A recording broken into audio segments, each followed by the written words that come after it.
When does the analytical mind get in our way? So when you get stressed out, when you get anxious, when you get fearful, when you get angry, when you get agitated, when you get frustrated, when you feel pain, suffering, guilt, those kind of limited emotions start to drive the analytical mind to overanalyze and to overthink. And what we've discovered by looking at enough brains in action in real time, that when we analyze our life within some disturbing emotion, we make our brains worse.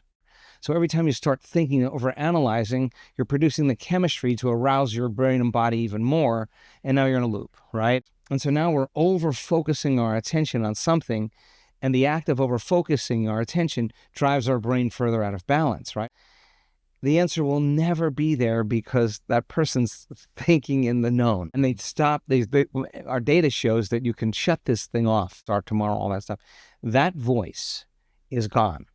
Not only during the meditation, but when the person opens their eyes after a 7-day event, their brain is still in that present moment state, right?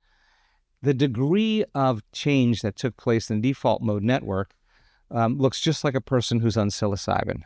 Because psilocybin actually shuts the default mode network off in the brain. Okay. But the participants were doing that without taking any exogenous substances. In other words, by wrestling for the present moment and being uncompromising and working with catching themselves thinking certain thoughts, catching themselves feeling aroused and impatient and settling the body down and working like that and catching themselves going to a predictable future and bringing themselves back to the present moment. The act of doing that sooner or later dialed that whole system way, way down to such a degree that the person looked like they were taking an exogenous substance. This is what I love about the work you're doing and the research backing it. Because what I have here in front of me says that these brain scans from your retreats are now showing the same neural activity previously only documented with people taking these types of psychedelics. Yes. And so what is meditation actually doing to the brain that we previously didn't know that is making it feel like it's on psychedelic?